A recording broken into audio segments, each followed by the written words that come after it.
white women, Right. And so it's very rare.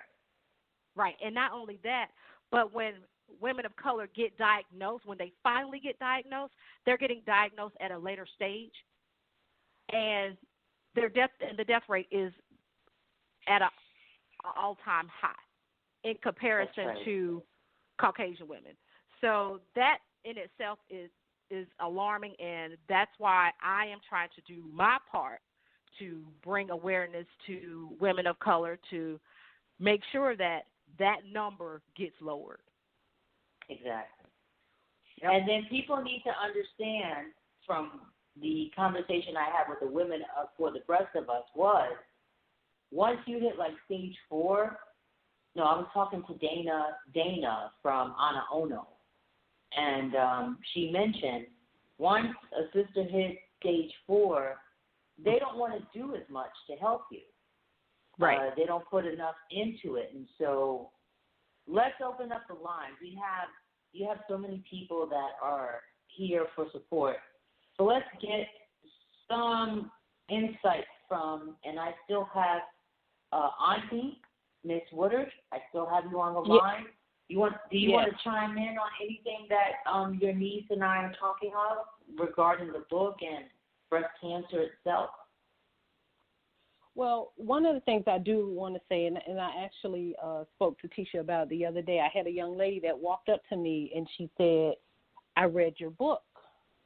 And I said, okay. I have a couple of them out, so I said, which one? She said, I read the breast cancer story.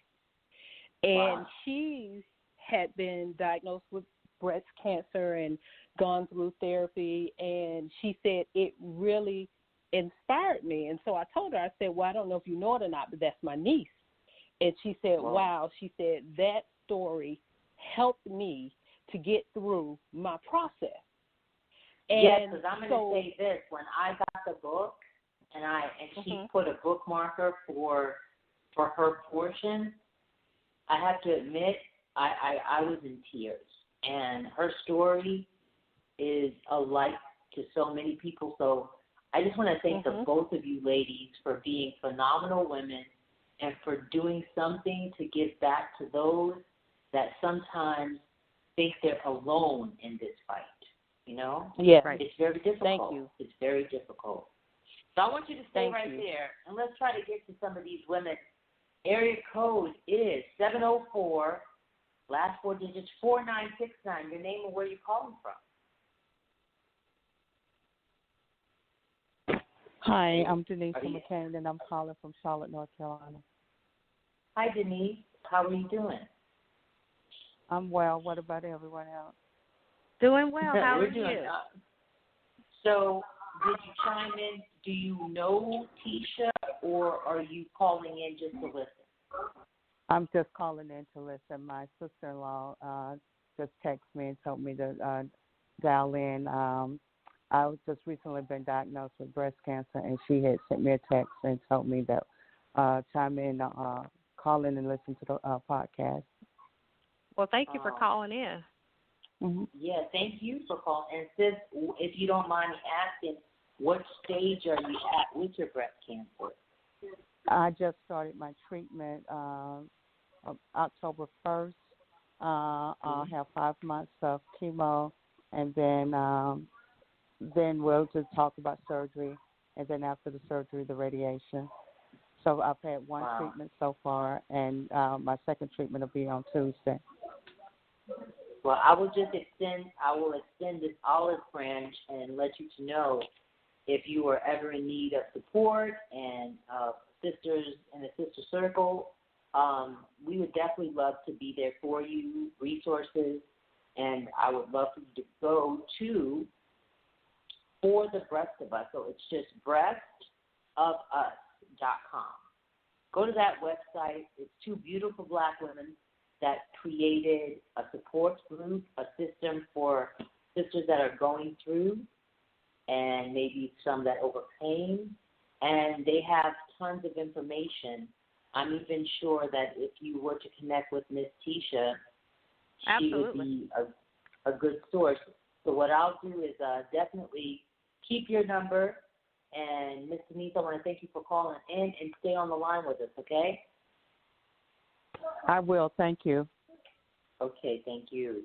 I've got area code 803, last four digits 8815. Your name and where you're calling from.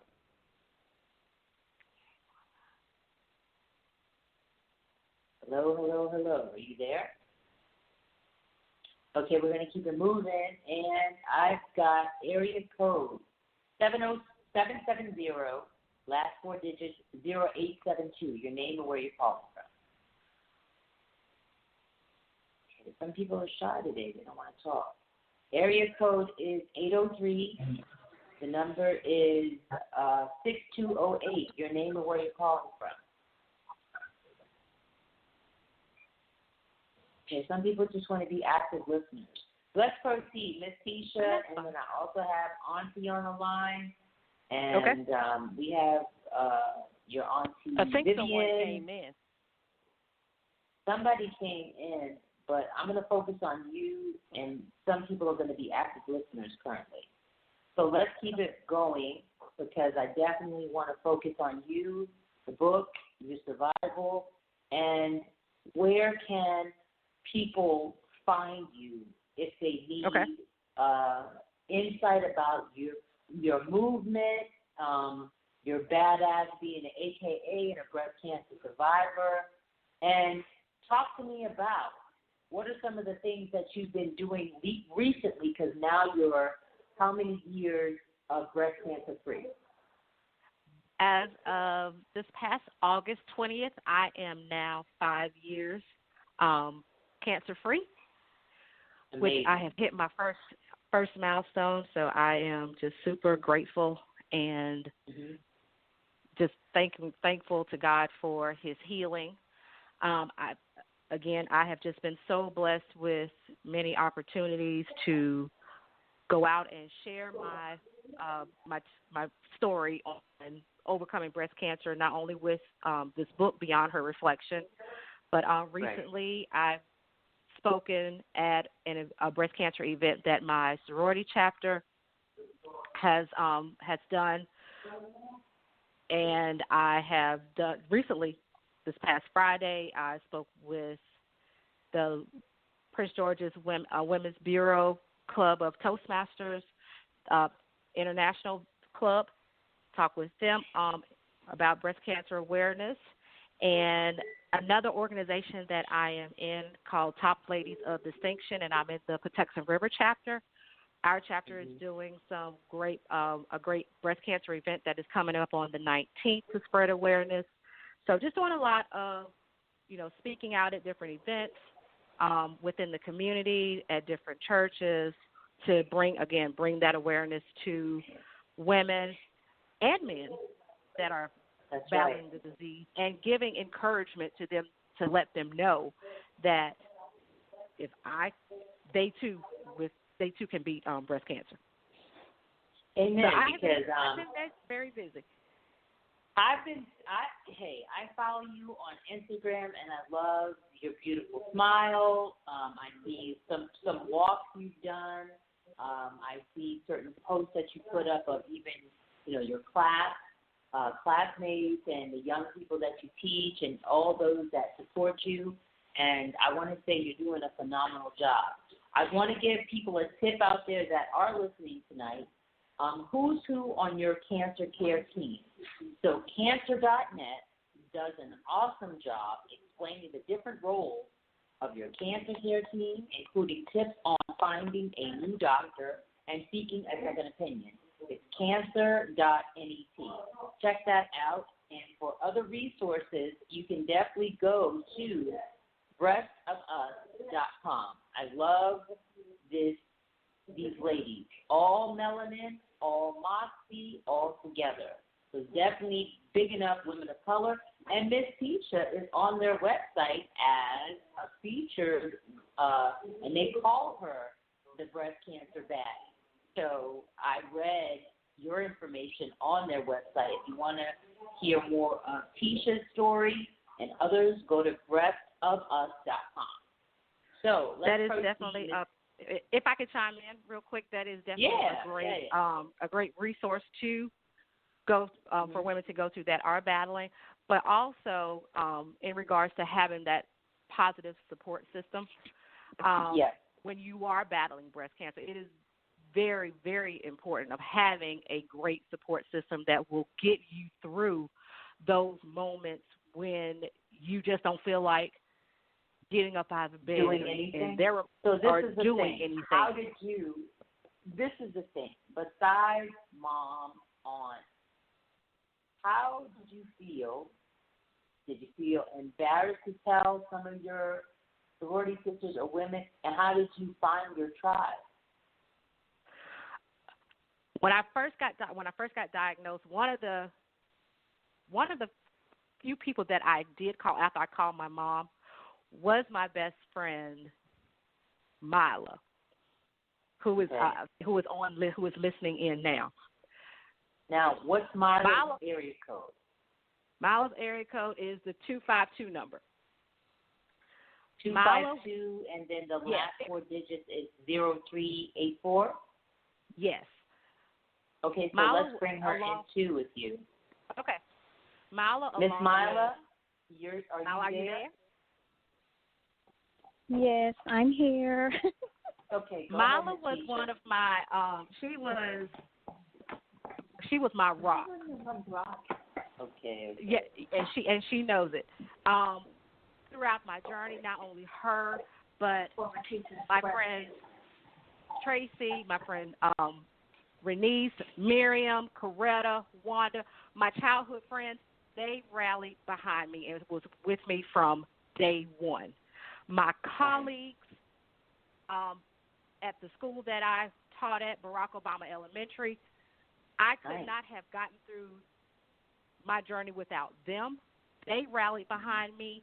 My former colleagues at my school that I taught when I lived in Harrisburg at Sarah Lindemuth Primary School, they rallied behind me. I gained an army. Amen. And I had so many supporters, not only my colleagues, my best friends, my sorority sisters. I had sorority sisters that took me to appointments when I needed to go to appointments. I had a colleague that cooked meals for me, who I am forever indebted to, because most cancer patients, when they go through chemo, they lose weight. I gain weight. Wow. Because good for you, though. This particular colleague, Ms. Thompson, she's like the grandma of our staff at school. And she made sure that I ate every day. Even if I didn't feel like it, she would fuss and she would make me eat. So I will always be indebted to her for helping me to keep my nourishment and help to keep my strength. College friends, and they would send encouraging cards, things that made me laugh. My best friends, because I have my friends in my circle. So let's hear. You got Mila with you. Is it Mila? Yes. Ms. Mila was. I would call her the doctor. You're in the with other her. Doctor of the group. Miss Mila, are you still there? I'm sorry. Yes, I'm here. Okay, so let's chime in with you. You're Tisha's bestie, childhood bestie. Is that right? Yes. Yes, we've been friends since kindergarten. Oh my God!